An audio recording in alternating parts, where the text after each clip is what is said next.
किसान भाइयों, हमारे गन्ने में अधिक कल्ले आएँ, गन्ने की अधिक बढ़वार हो, गन्ने में अधिक उत्पादन हो, इसके लिए हम अपने गन्ने के खेत में तमाम प्रकार की उर्वरक को डालते हैं।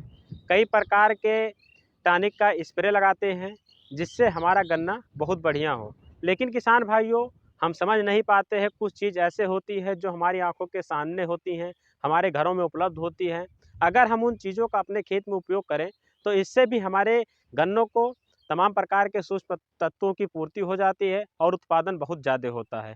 तो किसान भाइयों, इसी की कड़ी में आज हम बात कर रहे हैं सरसों की खली के बारे में, कि सरसों का जो खली होता है, इसका अगर हम अपने गन्ने के खेत में उपयोग करें, तो इसके क्या लाभ देखने को मिलते हैं। तो किसान भाइयों, आज इसकी संपूर्ण जानकारी इस वीडियो में हम पाएंगे। नमस्कार किसान भाइयों, स्वागत है आप सभी का आपके अपने फार्मिंग चैनल कृषि प्रधान भारत में। किसान भाइयों, यदि आप इस वीडियो पर नए हैं, हमारे चैनल पर पहली बार आए हैं, तो हमारे चैनल को सब्सक्राइब कर लें और पास ही बेल आइकन घंटी को भी ऑन कर दें, जिससे आने वाली हमारी नई वीडियो का अपडेट आपको फटाफट मिलती रहे और आप इसका आनंद ले पाएँ। किसान भाइयों, आज की वीडियो बहुत ही खास होने वाली है, खासकर हमारे गन्ना किसान भाइयों के लिए। तो आज आप इस वीडियो के लास्ट तक बने रहिएगा, जिससे आपको संपूर्ण जानकारी मिल सके। किसान भाइयों, इस वीडियो में आज हम बात करेंगे कि गन्ने के खेत में जो सरसों की खली होती है, इसका क्यों प्रयोग करना चाहिए, कब प्रयोग करना चाहिए, क्या डोज होता है और इसके क्या फ़ायदे देखने को मिलते हैं। किसान भाइयों, सबसे पहले हम बात कर लेते हैं कि सरसों की खली में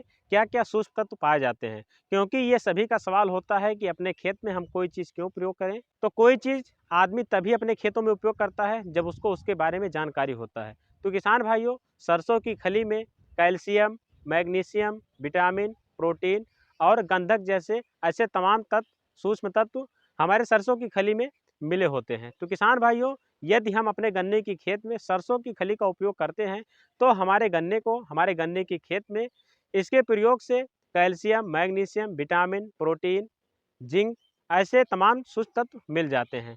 किसान भाइयों, यदि हम अपने गन्ने के खेत में या किसी भी खेत में सरसों की खली का उपयोग किए हैं, तो इससे कार्बन भी हमारे खेत को मिलता है। तो अगर हमारे खेत में कार्बन की कमी है, तो इसकी भी उपलब्धता हमारे खेत में बराबर बन जाती है। किसान भाइयों, अब बात कर लेते हैं कि सरसों का खली हमें अपने गन्ने में क्यों प्रयोग करना चाहिए। किसान भाइयों, जैसा कि हमने आपको पहले बताया कि सरसों की खली में क्या क्या उपलब्ध होते हैं, तो यदि अपने गन्ने की खेत में हम सरसों की खली का उपयोग करते हैं, तो इससे जिन भी तत्वों की कमी है, तो इनकी उपलब्धता हमारे खेत में हो जाएगी, क्योंकि हमारे गन्ने को इन सभी की आवश्यकता होती है। तो जब अपने खेत में इनकी उपलब्धता कराएंगे, तो इससे हमारे गन्ने की हाइट बढ़ेगी, अधिक ट्रिल्लिंग होगी और पैदावार भी ज़्यादा होगी। तो आप इसलिए इसका प्रयोग करें। किसान भाइयों, अब बात आती है कि सरसों की खली का उपयोग हमें अपने खेत में कब करना चाहिए। इसकी जानकारी आपको किसान भाइयों ज़रूर होनी चाहिए, क्योंकि यदि आप इसका प्रयोग गलत समय में कर देंगे, तो इससे आपके खेत में आपके गन्ने को नुकसान भी हो जाएगा। कुछ किसान भाई गन्ने की बुआई के समय ही इसका उपयोग कर देते हैं, तो इससे दोस्तों फंगस का अटैक बढ़ जाता है, क्योंकि अगर हमारी जो खली होती है ये सड़ेगी, तभी इसका हमारे खेत में बढ़िया रिजल्ट देखने को मिलेगा। अगर ये सड़ेगा नहीं, तो रिजल्ट देखने को नहीं मिलेगा। तो जब फंगस लगेंगे किसान भाइयों, तो जब हमारा गन्ना बढ़ने की अवस्था में आएगा, मतलब जमाव की अवस्था में जब आएगा, तो फंगस लग जाएंगे, तो जमाव इसके खराब हो जाएंगे, जमाव बढ़िया देखने को नहीं मिलेंगे। तो किसान भाइयों, इसका जो सबसे सही समय होता है इसका यूज करने का, तो जब आप अपने खेत में आप अपने गन्ने की जमाव के बाद, मतलब 25 से 30 दिन बाद जब पहली सिंचाई करें, तो उस समय सिंचाई से पहले आप अपने खेत में सरसों की खली का उपयोग करें। तो किसान भाइयों, सरसों की खली को आप बिल्कुल बारीक कर लीजिए और इसके प्रयोग करने का जो सही तरीका होता है किसान भाइयों, आप लाइनों में इसका उपयोग कीजिए, क्योंकि अगर आप पूरे खेत में इसका छिड़काव करते हैं तो इससे कोई मतलब नहीं है।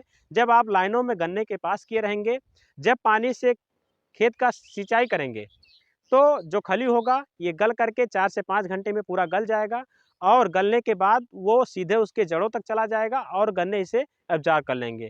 किसान भाइयों, इसके बाद जब आप गन्ने की गुड़ाई करेंगे, तो बढ़िया प्रकार से ये हमारे पूरे खेत में मिट्टी में मिक्स हो जाएगा और बढ़िया रिजल्ट देखने को मिलेगा। दोस्तों, अब बात आती है कि इसका डोज क्या रखना चाहिए, कितनी मात्रा में हमें इसका उपयोग अपने खेत में करना चाहिए। किसान भाइयों, यदि आप अपने खेत में वर्मी कंपोस्ट, गोबर की खाद या मुर्गी की खाद, इस प्रकार की कोई जैविक खाद अगर आप अपने खेत में डाल रखे हैं, तो किसान भाइयों आपको 1 एकड़ में 15 से 20 केजी का उपयोग बारीक करके अपने खेत में उपयोग करना है। यदि आप अपने खेत में इसका उपयोग नहीं किया है, तो किसान भाइयों आप इसका 2 गुना कर दीजिए, मतलब 30 से 40 केजी प्रति एकड़ आप अपने खेत में इसका छिड़काव कर सकते हैं, मतलब बुआई कर सकते हैं। ये बढ़िया डोज होता है देने। किसान भाइयों सरसों की खली का उपयोग हम अपने खेत में कई सालों से कर रहे हैं और इसका हमें बहुत ही बेहतरीन रिजल्ट देखने को मिला है।